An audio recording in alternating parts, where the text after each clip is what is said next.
Do you like talking smack about football? I really do. Do you like talking smack about football, mate? Oh, indeed. I like talking smack about football. And if you want to see us talk smack about football every week, we need you to do one thing for us. Head over to Spotify, give us a 5-star rating so we can keep bringing you unmissable football content. Enjoy the show. So we were chatting, Bri. We were chatting, saying about a potential Christmas special. Yeah. Where we would have about round the table. Round the table. The gloves are off. You all coming? Get a few of the usuals. Stanchion style. So it'd be like us here. Simon Insurance. Ash as Chelsea. And you can bring up your Ollie Watkins is just as good as Erling Haaland. And have you seen his Champions League record? It's a joke, isn't it? Who's that? Scored 49 goals in 48 games. Yeah, that's stunning. We were talking about Salah possibly catching Kane and Shearer. I don't even know how far off he is. I think Haaland could be if he stays at City. He won't. Do you not think he'll stay there? He's going to go to Real Madrid or he's going to go to Barcelona. It's as simple as that. And I think that ultimately Erling Haaland is a pure finisher. I think his link-up and build-up play is found wanting. I don't think it's as good as the rest. Just get a mic, Brian, and come fucking. You may as well just silly cunt, mate. Just get a mic, Brian. Yeah, we'll just go. So for those that don't know, in the group chat where this podcast originally started was in a group chat with a group of friends. Started. Absolutely. And It's we decided, Chatting football. Yeah, Just chatting football. and we decided to bring these chats to life. And Brian, the resident Man United fan, a big part of the chat. Big part of the chat. Onana sympathiser, is in attendance tonight, and he just didn't realise that. Actually, for an introduction, he decided to come on a pod. Defense, I didn't think it would go as bad as it did for Onana at United. I'm going to go with James on this because I remember sitting and listening to these two chat, James and Dev, talking about it before it happened, and they writ it off within. But why? Before he'd even played his first game. I remember they called it early. They said that final was a bit of a. It's a final. Anyway, we know players in a well-structured finals. Inter Milan team. Yeah. He's done well to sit himself in that squad, and things have gone fairly well for him for that season, I think. Well, I remember when Liverpool played Ajax in the Champions League, and I also remember at Anfield where I think the ball comes in from the right-hand side. It might have been a Trent cross. Loops up, the keeper comes out to collect it, and then he decides to let it go to try and tell everybody, ooh, I'm a mysterious man, I'm going to let it go. I know exactly what's behind me. And then Curtis Jones just nips in behind him and scores. Pretty much like that goal Kelleher at Newcastle last season, we conceded in the last minute. He went to let it go. Yeah, you he left it go back over his head. Do that. He got knocked back across goal, didn't it? Yeah. Or just knock it back again for another goal, for another corner. Was he playing for Ajax when you boys were there to watch? Or was that a bit... When you've done the Holland Do you know what? stuff? I think he was. Mohamed Kudus played in that game as well. Brian Bobby played in that game. The central midfielder, what's that? Who's that central midfielder? It sounds Australian. Sounds like an English name. Central midfielder for Ajax. Sounds Australian. It'll come to me. He played. And then also they had, it was against AZ Alkmaar. And at the time, I think Arne Slot had just left Alkmaar, and they had Jordi Clasie in the middle of midfield for him. He used to play for Southampton. From Everton had gone back. The bold chap. And do you know, very little. He looks like that UFC woman fighter. You remember that UFC woman fighter that was the victim of that bullying? Yes. Do you remember that? She was really quiet. Do you remember that? She does, it does, doesn't it? Jordi Clasie. We're gonna clip that. But ultimately, it was a 0-0 ball draw. Rousey? No. Didn't she end up WWE? Yeah, she did. She's done films as well. All sorts, and she's and some of them. She's an author now, and is a mother and an author. And do you know what? Fair play to her. It was her and McGregor that were the poster man and woman for the UFC, circa 2016 to 18. I think she was offered a contract, like a lot of them that do go across to WWF, WWE, is that the money there is so big. It's a silly thing to not do, to be fair. Is there any, like, I'm trying to think now, talking about like players or or people from sports going across to do that. So is there any footballers that have? Vinnie Jones is obviously Vinnie Jones. He's done a lot of He's done film. big. He was in The some- Gentleman recently that I watched. That's that ex-army officer, Lord But and I'll Manor. tell Yeah, you really what, good. He's good. He's good. He's an entertainer. He was He an was in entertainer Lockstock. when he played. He was in Lockstock. He was in yeah. As a player. He was But in. still a He was, player. I think it was in that Bruce Gigolo, European Gigolo as well. I think he was. When he was. He's done a lot he of played a Man films. United He's done fan. a few Done a lot of films, but films. at the same time, because he was a character on the pitch, he wasn't just a player, was he? He was a player. He was a guy that had charisma. He was a horrible bastard. Yeah. But it kind of entailed that it's then taken him into the movie scene.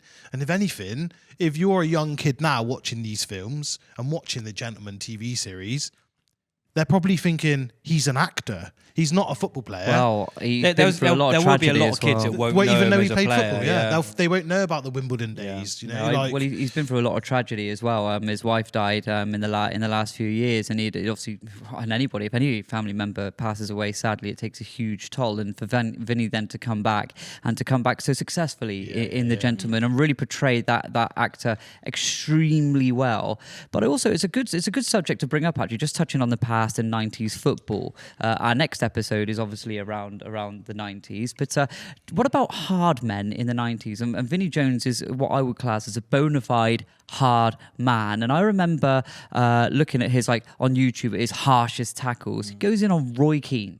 And don't you ever find when that's a young Roy Keane. Yeah, but when a hard man... I think a hard man is a hard man. But when a hard man goes how old you in are. on another hard man... Do you notice that the hard man that takes the challenge don't roll around in agony, Oh, they nothing get like up. that? They They get stand straight straight up. up. Steve McMahon and Vinnie Jones, that was a good one at Liverpool. Graham Souness, another one. I've been back There's in them days. They were throwing punches. There's some nice, tasty, like Paul Ince tackles. You're watching him fly in, and instead of rolling around, like you said, and holding legs and that, you got that hard man look about you.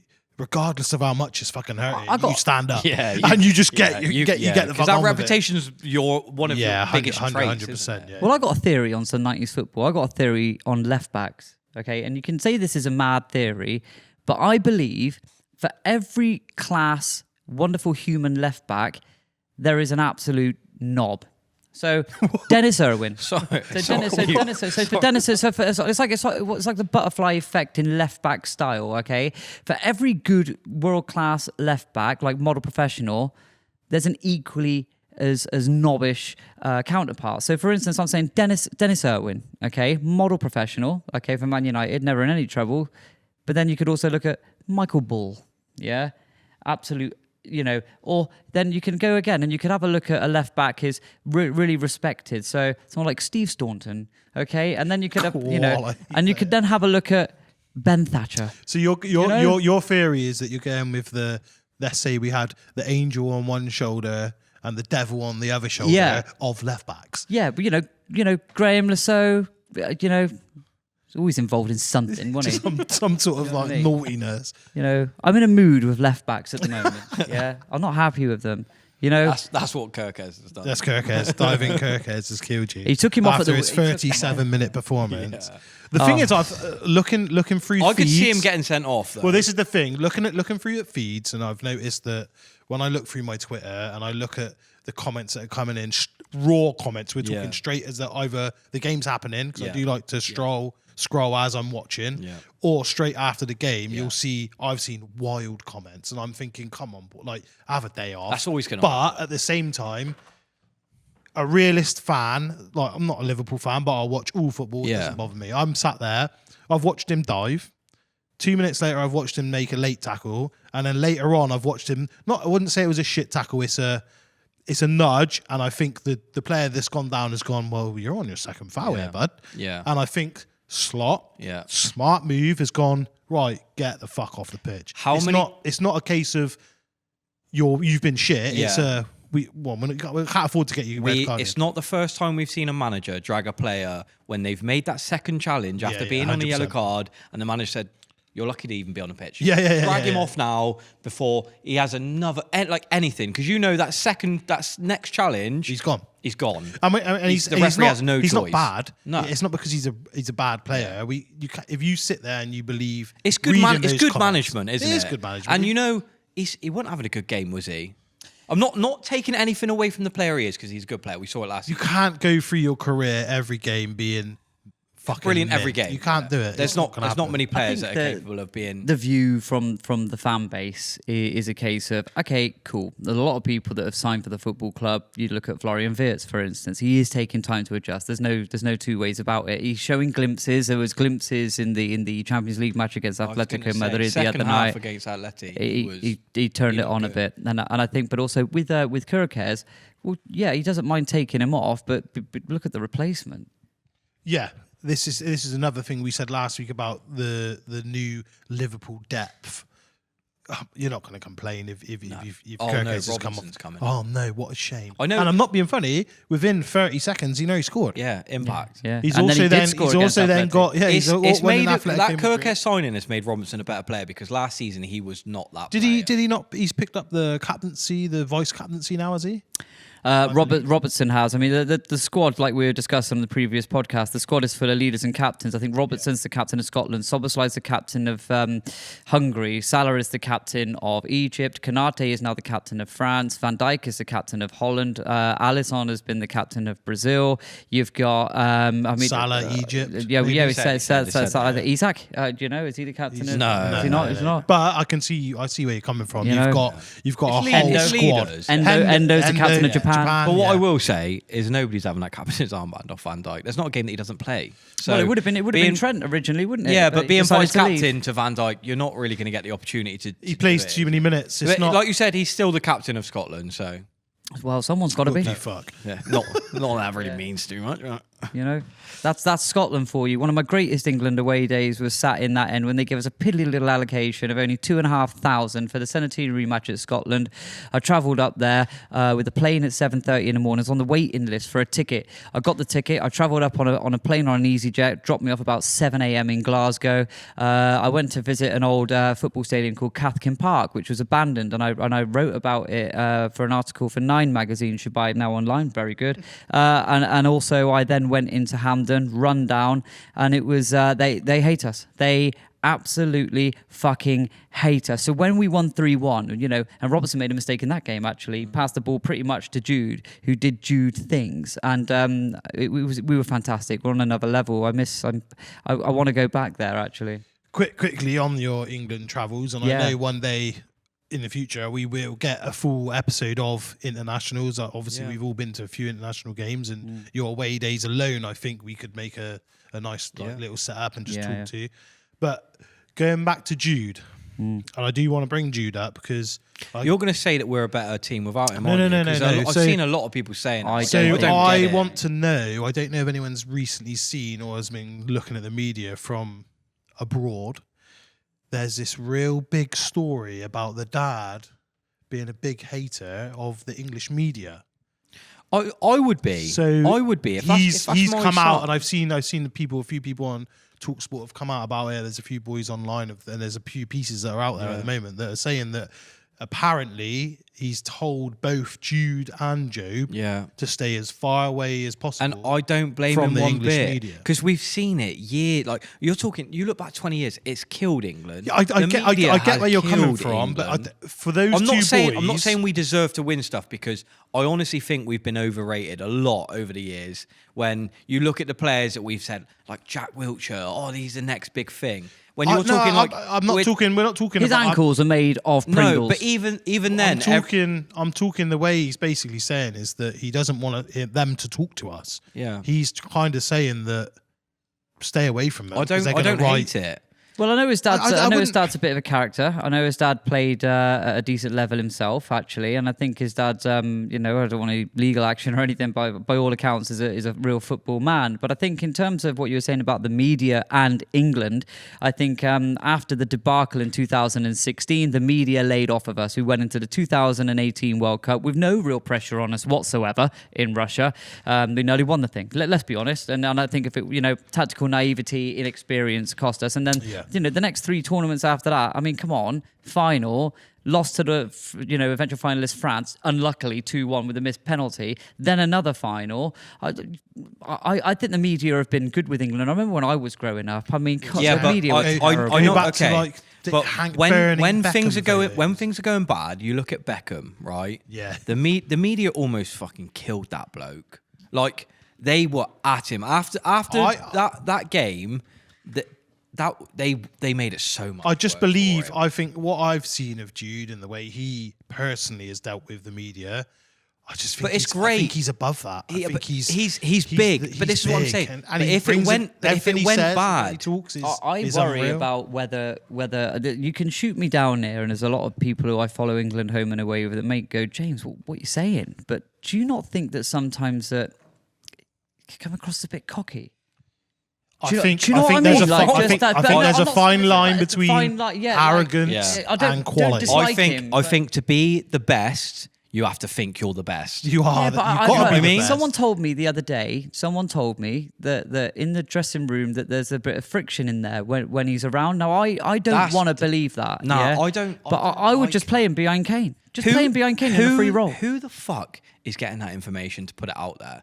I don't get it. It's bullshit, isn't But then it? this goes back to what I've just said about the media, Yeah. where he's been saying that. I think there's a bit of a mix-up in the camp where Well, Tuchel some don't know the players, situation, some did he? players are saying, "Well, no, you should be doing your Yeah. due diligence as an England Yeah. player." And that might be to the where it's media. come from. I'll but- tell you what, we've got good insight nowadays. You go on YouTube, before every England game, they go and play pool and they've got all those little games. Yeah, what's old and mate, the stuff. Josh? Inside That's, training. that's what Josh, I mean. And you can see who's connecting. And when they say people don't like Jude, you can see who he gets on I with. think, He fucking pulled Trent to Real Madrid. Like, he's obviously got mates there. Sorry, James. Still hurts. Yeah, it stings as well. But in terms of Jude, personally, I think he's the greatest talent that we've got in this He's country right now. fantastic, mate. I think as a person, he's good. I do, however, think that the England manager, Thomas Tuchel, did not help himself in any capacity about 2.5 months ago when he said, yes, my mother's called him petulant. You know, he shouldn't be saying that. Yeah. And he had to then apologise to Yeah, Jude he's had to recently. go out of That the- don't look good. And that fuels the fuels the rumour mill, fuels the flames of division. We don't need that. I mean, I could talk to you about Tuchel all day. Sat in that stand away in Serbia, massive culturally different country. The fans ended up fighting each other in the Yeah. stands while we were watching. That but- wasn't for football reasons, though, was it? Apparently? No, I think there's a lot going on. yeah, behind so the I can scenes. tell you exactly why. The Serbian, I have to say for legal reasons that this is alleged. But what I will say is that their ultras dress in black, like a black t-shirt, just like Yeah. you're wearing today. From where is that? All Leeds, aren't we? Leeds, are we? Fantastic. Where can we buy that? I've got this as a gentleman from TikTok, one of my friends that I've found on there. So we will give him a little shout out once we Leeds friend. Leeds friends, mate. It doesn't matter where you go, bud. There's one on every street corner. Yeah. And not in but- a weird way. That suits him. Yeah, suits us. We But do well. going back to Serbia, so their ultras wear black, and I think when they were about 3-4-0 down, and it was quite clear that we've just done them over in their own battered. backyard. They got battered. First home defeat in a competitive international for years, by the way. Well, at home. Serbia, yeah. Basically, let's say 80% of their fans, I think, started remonstrating against the president, like political president. yeah. The ultras. So would not then- even football related. No, then? the it's ultras then started politics. trying to Yeah, beat yeah. them up. So that's from what it looks Allegedly. like. Yeah, Yeah, allegedly. allegedly. I mean, been stuck in there. I mean, loads of things happened to me on there. I mean, I remember we were walking towards the ground, and we decided to walk to the ground, and a lot of the authorities were telling us to get on specially designated coaches as England fans to make our way to the ground. Most places they create a path for the fans. Yeah, we Didn't just happen. we rough dogged it. We wanted to go authentic, old school, straight through the centre of Belgrade. About 5 of us walked straight through, and basically we Did you ended stick up. out like a sore thumb? No, we wore no colours, but Good, yeah, smart. basically, I was wearing a Fred Perry t-shirt. I thought it was a bit incognito, dark t-shirt, shorts, and but clearly we look English. But ultimately, we walked through the crowds of Serbs to walk round to the England away end. And I'll never forget this. From me to the end of this table away, riot police. Okay, all in a big row. We're walking along here towards the stadium. Or this way, should we say, towards the stadium. And as I'm walking with a couple of buddies, just taking in this like intimidating Eastern Bloc atmosphere. It was sheer intimidation because it is Balkan. It is walking through. One man goes, oh, hello there, Mr. Fred Perry. You know, and I'd like to apologise for James's accent. And I turned round and I went, all right, bud. Right, bud. Basically, he goes, okay, you're going to shake my hand. And I thought, oh, okay, he's being nice. He's been a nice, friendly guy. You know, we're at the ground. There's riot police within, an elbow away from, Yeah. And I could tell you, mate, it wasn't just that. There was nearly a soil afterwards. But basically, he held out his hand to shake his hand. Now, as you know, as a man, and when you shake someone's hand, you've got to put a little bit of grip behind it. Yeah, absolutely. And it was a sort of like, okay, his knuckles are going white or mine are. So I shook his hand, and he goes, I hope you enjoyed these fingers for the rest of tonight, because after the game, you will not have any left. And I looked at him and I went, we'll see. And in my mind, I was thinking, please, oh God, he was going to kill me. Like, do you know my wife and children. Talking about this and your experience of England, this just throws us back to everyone who knows that goes to England games, the Green Man, the German invasion. German invasion. Well, we're gonna have the whole. Let's. Me and you were front line. Man, I've never. Like to the point where we had no idea. Like still to this day, I've genuinely thought it was. Look at those fellas over there with these. Oh, fucking Jesus. Do you want me to tell you the story for the listeners? It was a bloke. It was a bloke in front of us that was on the phone. I'll tell the story. I'll tell the story. We're at the Green Man, England, Germany, Nations League, maybe 2022, I want to say. We've all gone, and I was talking to my mate Dev at a generator. It was cold. It was really cold. And I describe it in the opening of my book, which will be out soon, called Follow England Away. But basically, it's the opening intro, which is basically, it's the prologue, actually. Sorry, the preface. But it's called the German invasion, and we're at the Green Man, and it's cold, freezing cold. I remember it because the cold was hurting the back of my ears, and we went to a generator. I was talking to my mate Dev. Warm, you came over. I come on a rollie. You maybe come over. I did, because I thought you guys were having a fag out there. Yeah, I just started smoking a fag. And then it was blowing hot air. Yeah. And I was like, actually, this is all right. So it was you that said that then, okay? Because I thought it was you. Yeah. You went, you got a good spot here, and you, and at exact that moment, looked up. Fences come down. The fences come down, and then a group of men walk through. They were wearing Union Jack sort of bucket hats, like England paraphernalia. But they were ballied up, but with these plastic Union Jack hats as well, which they'd obviously bought from some sort of stool. Yeah, and. I'm not being funny. If I'm in the centre of London and is selling England merch, and I hear a German man roll up and go, 100 hats, please, bud. Yeah. I'm going. This 100 has Union Jacks, are you, bitte? Basically, he turns pays in euros, and all I heard was this. It was like this battle cry of like, Schweiner! Like, fucking bang! I'll never forget. His old matey in front of us. Yeah. He fell to the floor like you're dropping a load of washing in front of the washing machine. Yeah, just straight. At this moment, I tell you this now, I turned around and I went, I'm out. Like straight away. I've gone to the back of the beer garden. I've never witnessed a man with a half pint looking at another man with also another half pint run as fast as James has ran. Before I'd even noticed, he's behind me. About 300 blokes are just there like, what's going on, James? I run. I remember somebody, there's a dwarf wall as you go into the back garden. I remember flying over it. Yeah. Wall. Somebody took off a coping as they were trying to cut the corner so far. For a period of time, I genuinely didn't believe what was going on. No, same. It took me a good... Yeah. I remember standing there going... Fucking hell. Yeah. What's going on here? I almost laughed at it to start off with, because I thought like... Nervous laugh, maybe? I was just too innocent to know what was going on. Can you remember, so after it had all stopped and everyone had gone in, the horses had turned up... the police, because the police horses were either end of the pub. So the police had turned up, everyone had settled down, everyone had come out. All I remember... In the end, everyone realised what was going on, and we kind of chased them back towards where they came from. Yeah. And I remember we finished up our drinks, and at that point we went, right, let's get down to the stadium. Yeah. And I remember I think it might have been Kane was with us. There was a handful of us, Simon as well, walking down towards Wembley Way, and there was just a bloke in the whitest which wasn't white anymore. Yeah. Red, Stone Island I remember zip-up. it. Yeah. And he had this cut on his head. Pissing with Clara blood. everywhere. Are you all right, bud? And he was like, yeah, man, I'm fine. Yeah. And then but he was walking in the other direction. Yeah. Well, I remember, We're off to the game. But the where's thing he is, going? I don't know, because they said that because obviously the whole pub garden is fenced off. You can't get out. Yeah. They did say, like, they got cornered, and I think they started to get battered. But obviously, like, where we've come back round the opposite side. Yeah. So Well, I'll tell you really quick to summarise it real quick before we dive into the night's main pod. But basically, I remember I ran to the back of the beer garden and I've turned around and I can just see a scene of like an armada of German men, maybe it must have been about 50 to 100, just throwing punches at anyone and anyone. But there was kids and families there. Yeah, this wasn't a hooligan pub. I remember seeing There was a young lad, like a wasn't there? 10-year-old Little boy young being yeah. seen. Well, to. I think I'm pretty sure at that point he was scooped up. Yeah. And I remember at one point we had turned around to kind of go back. Yeah. The doors were shut, and I remember the young lads. They didn't know who they were, but as you would, you'd scoop up the young boys and you'd get them into the pub. Well, I remember getting all I could think to do is I got to the back and I'm thinking to myself, okay, they're coming closer. What am I going to do when they get really close? Instinctively, some of the few videos, I got my phone out and I just started recording it, just in shock. Like, I don't know, I was thinking, okay.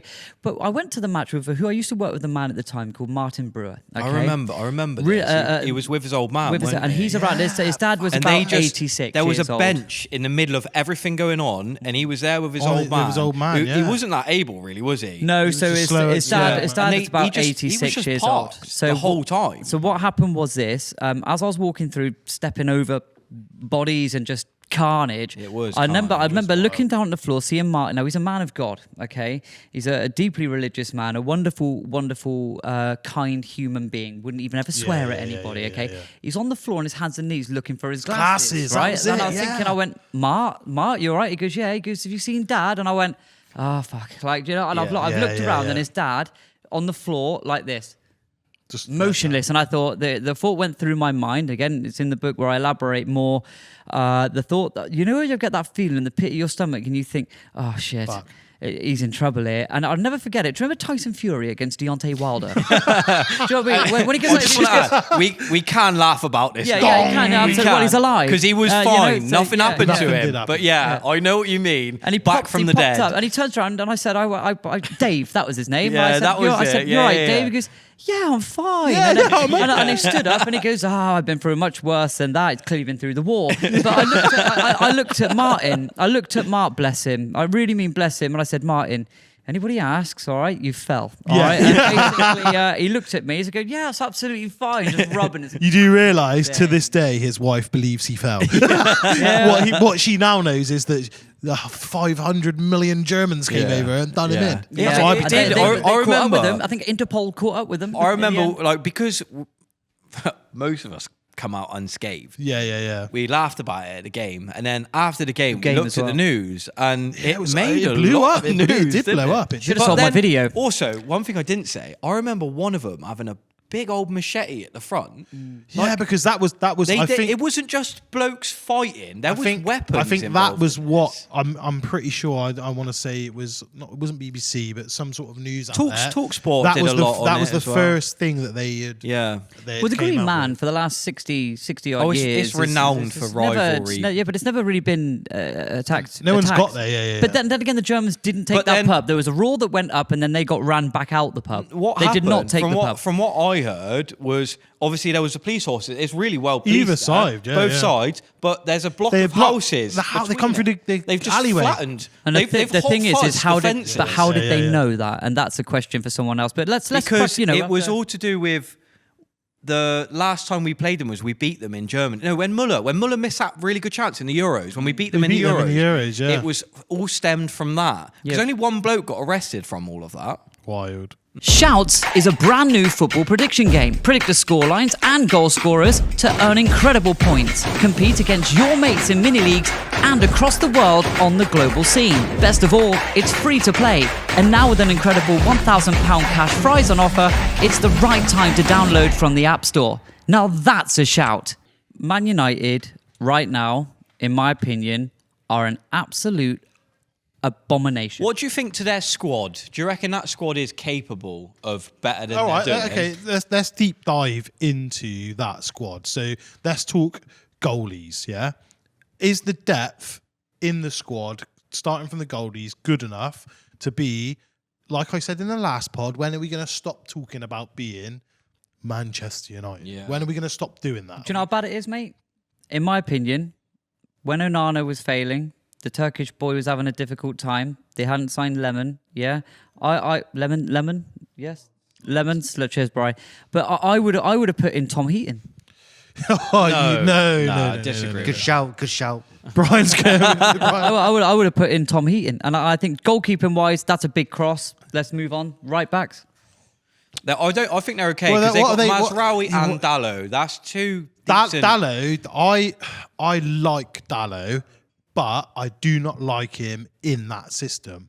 I think he's just a right back. He's not a wing back. He's a traditional right back. traditional Yeah. right I think he's I hit agree and with miss. that. Yeah, I think so. We're happy with the right backs, but this is where it gets interesting now because I'm going to say something that you two may not agree with. I'm not having Dorgu. I like. I I'm like not him. having him. really I'm But not I having also him, mate. do not think he's a fullback. He's a left wing back. Like he's like what Grimaldo was to Bayer Leverkusen for me. Like he's better further forward. Yeah. But he works his fucking socks off, that lad. But that's good. I like people that work Yeah, there. but Tony I like Hibbert worked his but socks off for Everton. He's shit. But to do, no. See, to do his role, that left wing back role, you're going to be doing stuff up top, but you've got to work your ass off to defend at the same time. You are. And right. you've got cover by Shaw on that left-sided centre back, but he's still got to be there. Do you know But what I in mean? my opinion, like you just said, I don't think Shaw should be anywhere near that fucking squad. I Do you think get him off the wage And bill? Just gone, he's done, if just Amarim goes, Luke Shaw is done because he's not a left back anymore. Nope. The only thing that does suit him is a left-sided centre back, Centre-back, yeah. where a central centre back can get him out of shit But- sometimes. Going back to a couple of years ago, even going back to that final for England, when he did play further forward, he scored the opening goal. Phenomenal, mate. So I'm going to take nothing away from how good he was. I just don't believe right now he is up to scratch. I think to prove injuries it. caught him up. No, I think he needs to get a move to somewhere like Everton. Championship. I don't- I don't you think he's know, a- I don't think he's a think Premier he League does it. player anymore. I think I'd rather have Mikalenko than Luke Shaw. Or he's going to end up. Or he's going to end up. And let's be honest, he's going to get. Luke Shaw agrees short-term loan deal with AC Milan. How let's quickly just go on. Side note: how are players who are struggling in the Premier League getting these moves across the river to big clubs? And I'll tell you Go who on, I'm talking give about. us- go on. Lloyd Kelly. Oh, yeah. How the fuck has Lloyd Yeah, Kelly okay. gone from playing not even playing Premier League Yeah. football? He's gone over to Juventus on the loan deal. The last 3 or 4 games that I've watched him and caught up on, he scored a 96th minute equaliser. He's come off the bench a few times and been one of the best players on the pitch. I agree with you. Shouldn't have happened. But what I will say, I've watched Josh Murphy at my club, probably in his prime age, be fucking dog shit. And I look at him and I think, we're paying him quite good money. Yeah. What's his best attribute? He isn't fast.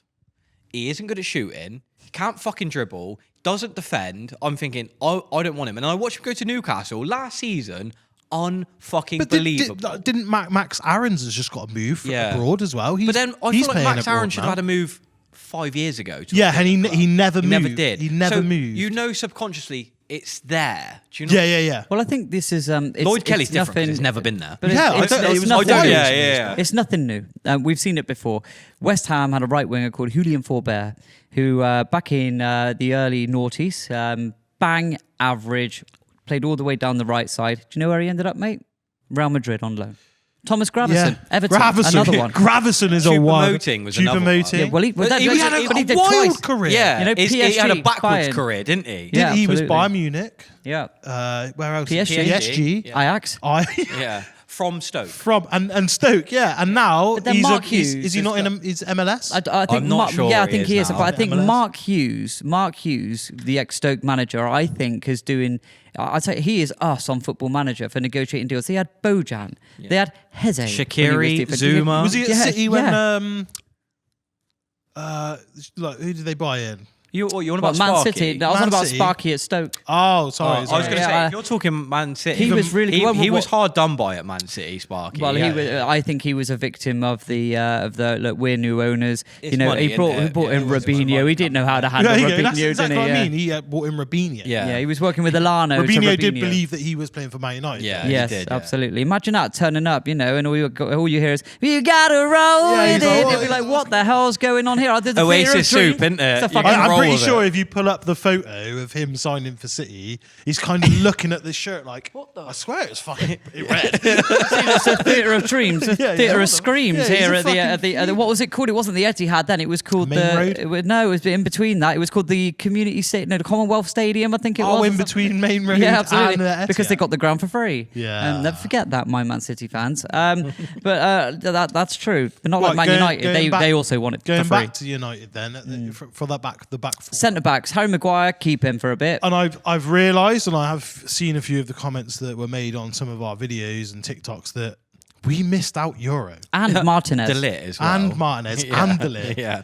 And I feel quite bad now. I because didn't miss it. I just shut the fuck up. You just I didn't say thought nothing. I thought James, like his Heaton comment, was going, let's go back to fucking basics. Yeah, like, yeah. If you're talking Warzone, I want to drop in with Harry I Maguire. do, yeah. No, 100%. You know, yeah. If I'm going to war, I need slabhead. Yeah, exactly Fucking that. fool. If you're going to war, you have Tom Heaton, Harry Maguire, Luke Shaw, Johnny Evans. Your Brexit squad.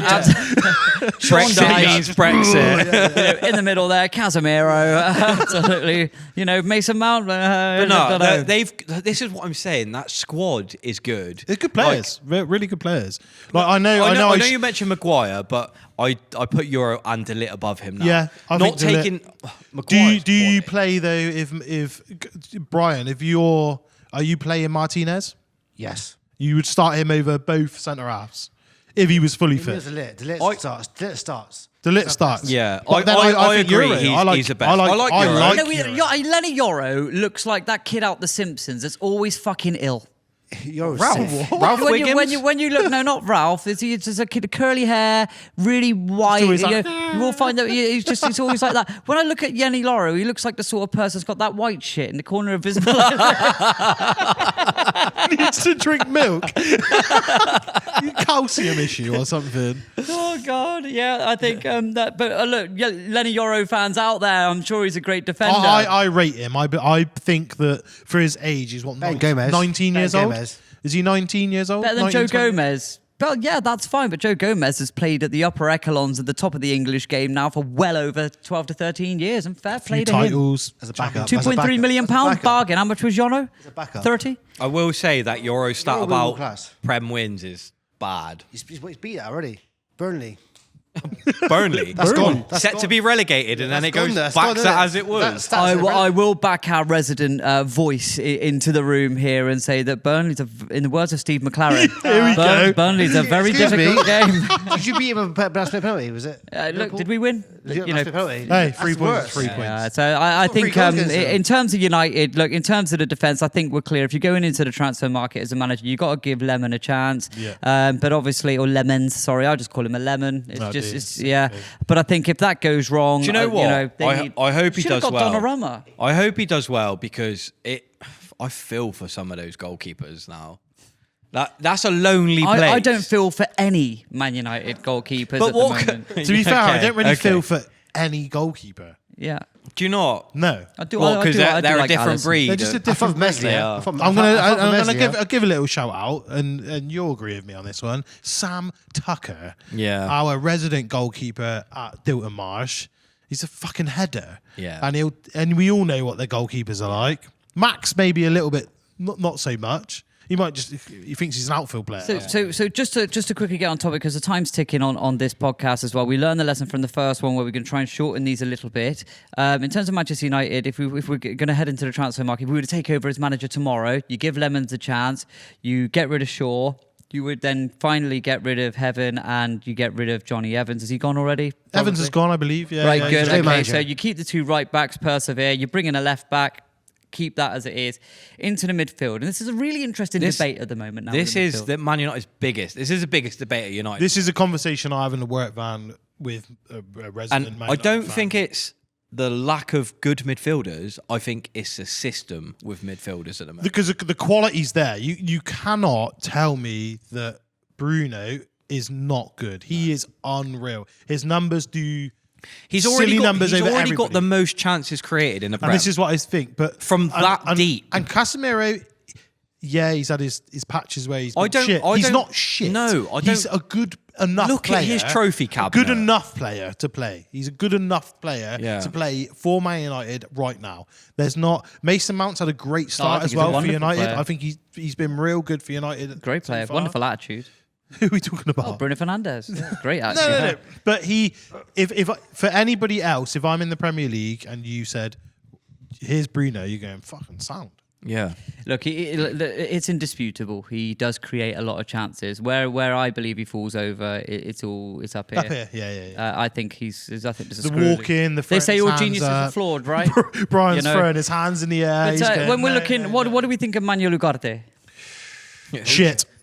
That's how it's Ugarte. Shit. Is that how they say it from in Uruguay, is it? Yeah. Ugarte, yes. But I don't think he's good enough. I just reminds me of I one of don't them think little, he's good. you have these little, I'm not going to say he's a dog, okay, but a dog-like character in terms of a central midfielder, tenacious, proper Bulldog. Yeah, he reminds me of one of them. It's like a little terrier, you know what I mean? Just, you look at him in the face and his hair's not all slick like the other players around. It's a little sticking up at the back, a bit rough around the edges. That's what you want in a central defensive midfielder. He's that sort of midfielder. Like me as a centre back, I've always known. You win the ball, give it to the better players. That's his role. Yeah, you ain't giving it to that cunt. Simple as that. You ain't giving it to him. No, I would not be giving him the ball. No, his role is That's what he should be doing, but he doesn't win that do ball and then give it to the better players. Yeah, but I'm watching him. He kind of does all the dogs, like James said. He is that dog, and he's good at it. He is good at it, and you can see when you look back at what he did for Sporting, weirdly under Amarin. Moved he's done to PSG he's from done it. the job. Yeah, But I can't remember was what that yeah. because he had those better players around him, and it made him look good? Well, mate, 4 meters away, he had a 37-year-old Sebastian Cotes. Yeah. So, what's the standard of that Portuguese league? Aaron sold him as well. Yeah. How much did he go to PSG for? 'Cause He sold him and he bought João Neves. So. Yeah, it was good. João Neves, yeah. Well, I mean, But are we? Yeah. I think that some of these moves we've seen from players from foreign leagues and they're coming over to England to play in the Premier League, greatest league in the world, not that fizzy cola shit. Premier League is now sponsored by Coca-Cola. What? No, it is. The Premier League, I thought of you the other day. No, when I saw I'm the Premier not. League sponsored by Coca-Cola. So me and Luke, as a Leeds fan and a West Brom fan, me and Luke have had a running joke. it's been a while as well. It's been many when we were years. actually quite good in the You Prem. left the Coca-Cola League. and now got promoted to the Coca-Cola League. We used to call it when Leeds were playing the Championship, the greatest league in the world, the greatest league. Yeah, in I the world. agree. Nowhere I'd rather be. And Luke would agree. And the day that Leeds got promoted, it was the Fizzy Cup Coca League. Doggish shit, the shittest league in the world. And then back in the Premier League. then when they went back down and we went back up, it continued to be the physical. No. Anyway, as James just said, I'm actually shocked to find out that the Premier League is now sponsored by Coca-Cola. So just to wrap up on Man United now. So obviously, in terms of the midfield, who would you jettison out the back? Casemiro at the end of the season, get rid of him. Get him off Casemiro, get him off the out. wage bill. Mason Too Mount, high. I think Mason Mount's started good really player. well this season. You know, but don't sell Mount. Keep Mount. I am then going and I'm playing Mainu at every possible option. Yeah, you got to play. He's got to play. How are you playing? What he's an Diamond academy boy. Ugarte holding No. with Mainu, Bruno? I'd go old school and I would say there's too much of this fucking double pivot bollocks and I would just go with your one holding and then I would give that free roam. I'm not being funny. So if you're getting they've rid just bought in Kuna, Yeah. who likes to play in that number 10 role. Bruno also should probably be in that same sort of position. You've just then bought in fucking Mbermo, I did who say can play either out wide or in that position. I did say this, start of the season, Man United have signed Mbermo on that right-hand side, which takes away Ahmad, from that position, where he was one of their better players last season until he got injured. And it's the same with Cunha. He's just taken something away from Bruno. Yeah, I think So the why signing have you of punished Cunha, the two good players? the signing of Cunha Cunha has made Bruno's performances. But he is that sort of bloke. He's probably happy to do what he's doing further back. Yeah, I appreciate that. I think the issue with United goes back to what we said on the previous episode. I think it's the manager, and Man United fans will say, "God, not another one." We've got the thing is that they've now. If I just finish the point, They've got to stay with him. They can't sack him yet, but they can't because He'll be gone before Christmas. They can't put out that media. They cannot put out that media spin that they've been putting out for the last year. This time, it's the long game. This time, we're going to stay with Amarin. Did they say that? Yeah. They've been saying- Jim Ratcliffe said it to Gary Neville, when he said that they were months away from going bankrupt and they've got no money. Then all of a sudden, they splurge 300 million on more shit. Yeah. No, the signings they made this season are good. They've been brilliant. Yeah, They're good. They're good. Obviously, Cunha's injured, But so let's think, have those signings actually probably tarnished what they already had? They could have got better. It has taken away without from Ahmad and Bruno. Ahmad, I agree. Bruno. I agree with that. The problem is with your manager, they've got to stick with him, so they're in the rock and a hard place. Everybody can see it's not working. Everybody can see that he's too stuck in it. He's too proud. All he wants to keep doing is basically saying, I'm sticking with this formation. We said this before, change the formation, go 4-3-3, 4-4-2, and he won't do it. And until that happens, Man United are going to be stuck in a situation where they change the formation and get better, or you sack him and you bring in an old school manager, strict disciplinarian to grab him by the bollocks and squeeze it until they say, look, I'm going to comply, or bye-bye. Who's that manager though, James? For me, I would bring in, to Manchester United, I would bring in Carlo Ancelotti. If he can't come in... They don't get him. Okay, fine, they don't get him. All right, that's cool. Do you know what you bring in? You bring in Diego Simeone. They don't get him. Why? Do you know he's the highest Why? paid manager? Yeah. Do you know how many? Why would you watching leave? that game in previous against Liverpool in Champions League? He's on his 700th appearance as a manager. Yeah, that's wild. I think Son's a good player every 100 games he's won a trophy as well. Yeah, that's a good return. I think he would La Liga sort them out defensively. with Atletico Madrid. He would sort them out defensively. I think he would sort them out. United are not afraid to spend money, and I would if I'm Jim Ratcliffe, I'm going to get in contact with representatives and say, look, you've been there now for what, 12, 13, 14, 15 years. Okay, look, how do you want to make yourself a hero? We're going to match your wages at Atleti. We'll also buy you a house. We'll ensure that your family are looked after. You got a blank check. It's Man United. They're a money machine. Fix us and become a hero. If I'm him, I'm going to go, I fancy that. See, I'm a bit different with the Man United. I think he's too comfortable. We are all aware how big that club is, right? And it's the same with players and managers. Let's fuck off paying big wages. Let's see who wants to come to this club. Yeah, properly. To who wants to play for the represent badge? this club. And it's the same with the manager. That needs to happen at United. We need to go back to that raw playing for the shirt. Yeah. And this is the one thing that does annoy me is, I know I said I think they should have sold Bruno, but at the same time, him coming out and saying, well, fuck no, I'm staying here. Yeah. I liked. But he never for someone said, who doesn't like United. He never said that. It took a week for him to make his decision, and that's because he listened to offers before. Is that what you think? That's how I feel. Or do you believe he should have just come straight out and said, I'm fucking staying? I'm Man United. I'm fucking staying. Yeah, exactly that. Yeah, just do that. You should have just. Yeah. Do you think, just to summarise then, because we need to end the episode now, we're at that point. So basically, to summarise Man United, each of us will get 1 minute on the microphone, uninterrupted, to talk about what the problem is at Man United and how you would fix it. Lee. Mark, for 1 minute for me, I believe that United need to completely switch up their tactics. I think we should go, well, not we, but I think they should go to that, just go back, they need to go classic, like we said last week, 4-4-2. No, we shouldn't be doing 4-4-2. They've got the quality to do maybe a 4-3-3. They need to switch up and utilise those big new players that have come in. But at the same time, the mentality for some of these players does need to change. I think that they need a little sweep out and clear out of big players on big wages. I know they've already started that now. So you've got Garnacho's gone. I think Rashford's probably going to go at the end of the season. There's one. Casemiro needs to go. And they need to go, like we just said, back to the raw dog. You play for this fucking club. United aren't the sort of club that you should have to beg people to do that. It's my fucking Man United. So that's that. My take is, I'll tell you exactly what happened. Yeah, call me Nostradamus, clip it if you like. This is going to happen. Okay, Ruben Amorim will be given more time. The next game's coming up. I think they've got Chelsea, Liverpool, some difficult games to go. They're going to continue to struggle in those games. They're going to continue over the next 3 months to drop points. They will start to maybe make their way to around 9th or 10th, and I believe that just before Christmas they'll sack him.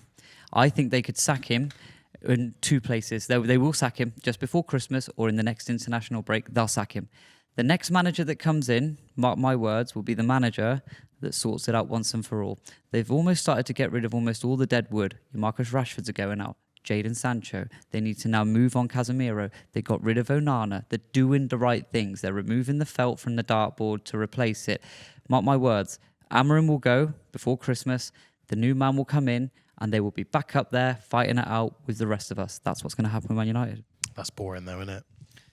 How dare you embarrass me in front of you? That's boring. I'm enjoying watching United. See, suffer. for me, We all are. I think the structure for Man United has got to go backwards before it goes forwards. I think they've got to set up boring, be hard to beat. Arsenal do it at the moment. That defence is the most important thing for them at the moment. You say they've got these tough games coming up. They've never really struggled against Arsenal. Where they haven't got the ball, they've not really struggled. They need to set up a structure where they're harder to beat and then sign your Cunhas, your Mbeumo's, let them pinch a goal and go from there. They've signed good managers. Like, I don't think Amorim's a bad manager. He's not. I don't think Ten Hag was a bad manager before he come there. I just think all of us. I said it last episode. You throw enough darts, soon you're going to hit the 1-8. You're going to get those results. It's a shit show it's behind the scenes. Some manager will come in and succeed with them, but it doesn't necessarily make him the better manager than the previous managers. Yeah, correct. Like 100%. we've seen managers succeed after. I know Ten Hag has had a torrid time at Leverkusen, been named tarnished the worst manager they've ever had. But he's killed him. Yeah, other managers have. Look at Moyes. He's doing Steve Keane levels of shitness. Yeah, that was he was horror. But there was all sorts going on that we don't know. So basically, sorry to cut you gentlemen up, but obviously that concludes episode number 2. That was really important. A good debate there on the German invasion and the inner workings of what's going on at Old Trafford, the theatre of screams, I think it is now. But that's all from me. That's all from me, Lee. And me. And we'll see you again very, very soon.